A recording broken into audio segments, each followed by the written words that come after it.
Well, thank you very much for joining us. Now, finally, Vice President Yemi Osinbajo has eventually declared his intention to run for the President of the Federal Republic of Nigeria come 2023. Well, this has not gone down well with so many, as people have different opinions, just like you will also have your own opinion as touching this particular matter. And that is why we're bringing it live on Serious Matters here on ONIF TV. Thank you very much for joining us. I am Olukunle Abraham. And of course, let's have a close look. Now, this is one of the reactions, and it's coming from a former aide of an aide of the former, maybe it's a former and former, aide to former President Goodluck Jonathan, person of Reno Mokere, who has said that Osinbajo's declaration is a backstab on Tinubu, and also he would also do the same thing to Buhari. He has backstabbed Tinubu, and also he will do the same to Buhari. Now,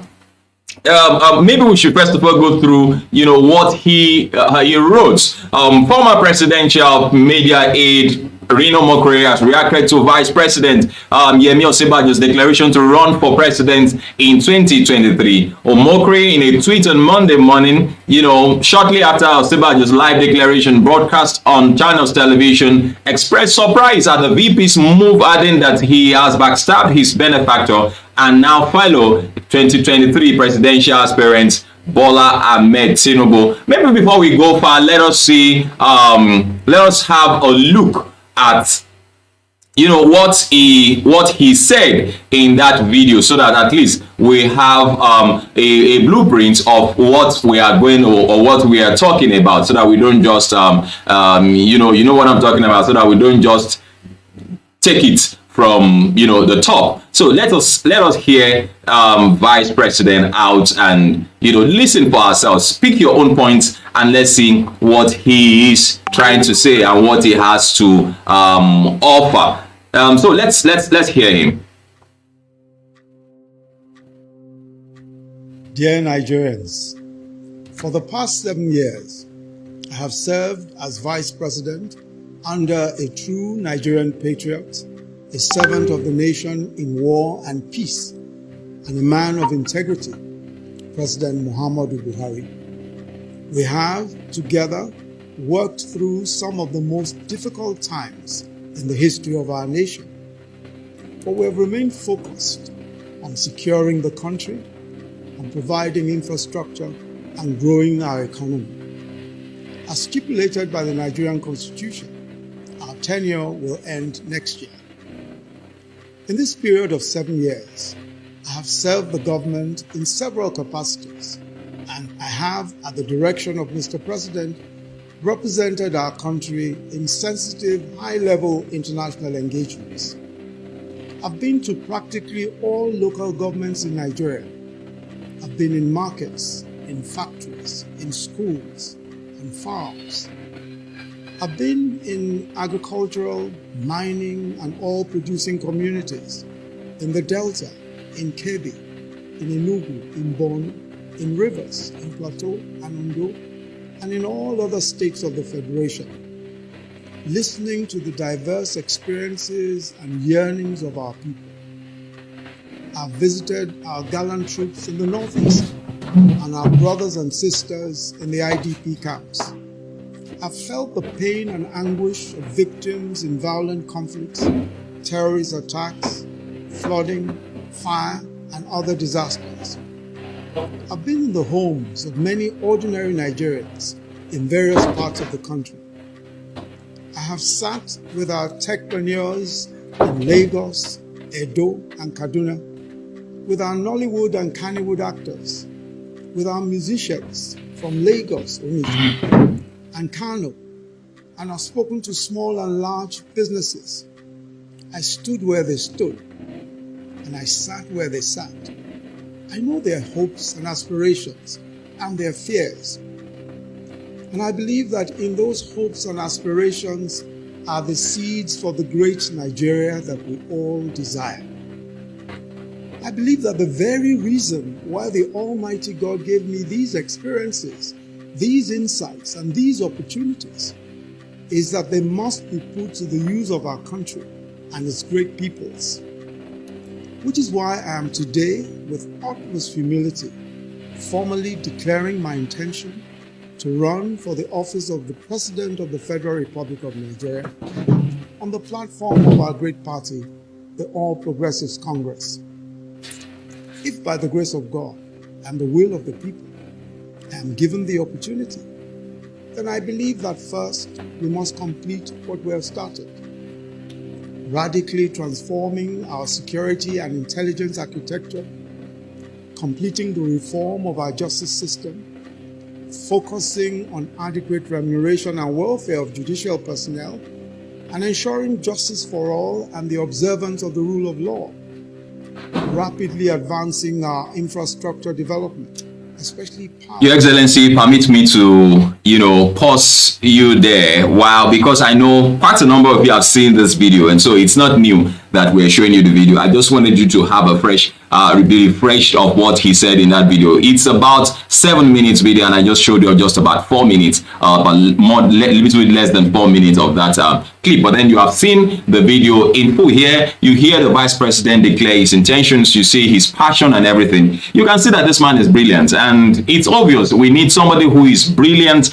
who knows where the shoes really pains for Nigeria at this time. And personally, I love Vice President Osinbajo, and I would really love that he becomes the president of Nigeria. That is just my own opinion. You have your own opinion. Everybody's entitled to his own opinion, and so, well, but going back to the Irino Mokre's opinion that it is a backstab on Tinubu. He said it's common knowledge that Osinbajo was brought into power by the former Lagos State governor and APC national leader. Omokri tweeted that if Osinbajo could do that to Tinubu, who is his former boss, he would do same to President Buhari. Wow. So Osinbajo is declaring if Osinbajo can stab Tinubu, who God used to make him what he is in the back, then Buhari better hope he never becomes president. Well, backstabbing is a habit. If Osinbajo can backstab Tinubu, he can definitely backstab Buhari. After 2023, Osinbajo called on Nigerians to support his ambition, adding that he will build on President Buhari's legacy. Of course, what did you expect him to say? But permit me to say this. I disagree with this opinion of Rino Mokri saying that it's a backstab. Now, Osinbajo is vice president. He used to be a commissioner under Fashola as governor. Did that ever occur to you? The prayer of every parent who God uses to raise every child is that child becomes greater than him. So if my child is now greater than me, I will now say, or I will see opportunities for my child to become greater than me. I will now block the child because I feel so that the child does not feel that he backstabbed me. God forbid. That is not right and it's not correct. I don't apply most of the things that Rino Mokri says, because I also see that he's a very brilliant person. But on this particular one, I disagree. You might have your own opinion on as touching this matter. It is not a backstab, and I think Baba Asiwaju Bola Ahmed Tinubu, who is an elderly man, should appreciate and will be appreciated for bringing this man, for bringing him out. This far. Now, Osinbajo was a commissioner. I was trying to say that earlier on. Was a commissioner under Fashola as a governor. Now, Fashola is a minister under him as vice president. That is life. Once his boss, now he's subordinate. That is life.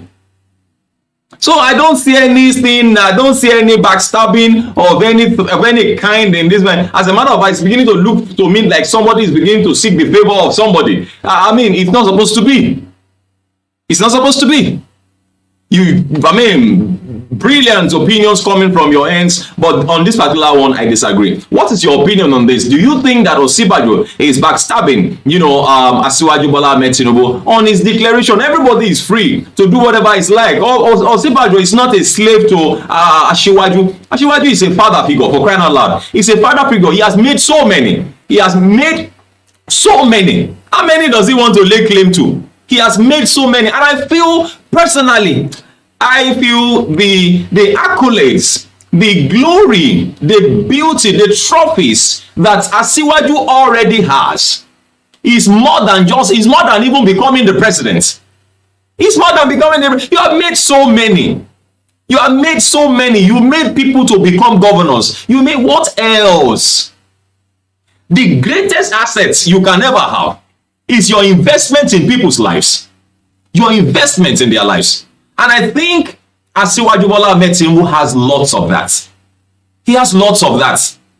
I mean, I would really have loved that we support people like this who really do understand. If he tells you that he has gone to this place, he has gone to that place, of course he has gone there.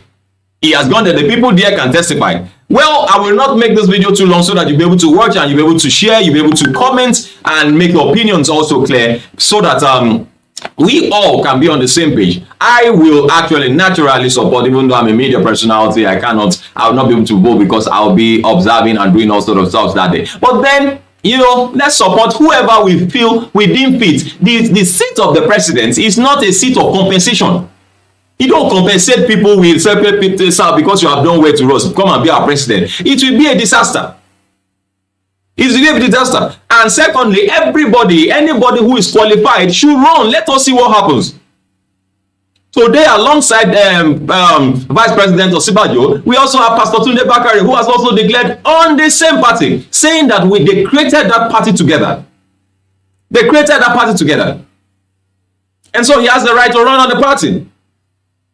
So let's see who comes out of it. It's not a matter of, now you see, you don't have an issue. You shouldn't have an issue with anybody who comes up to say I want to run. The point is, when you take your vote and go and put it in for the person you want, that is the most, that's all. There's not supposed to be any quarrel on this particular matter. But then as I round up here, it's now no more a rumor, because I remember we came up then and said Osinbajo is declaring, and they said no, it's fake news, and then that his media came and said it was fake news and all of that. But then here he has made it real and he has finally declared. So it's no more fake news. He has declared this morning he'll be running for presidency. Those of you who have been waiting, congratulations.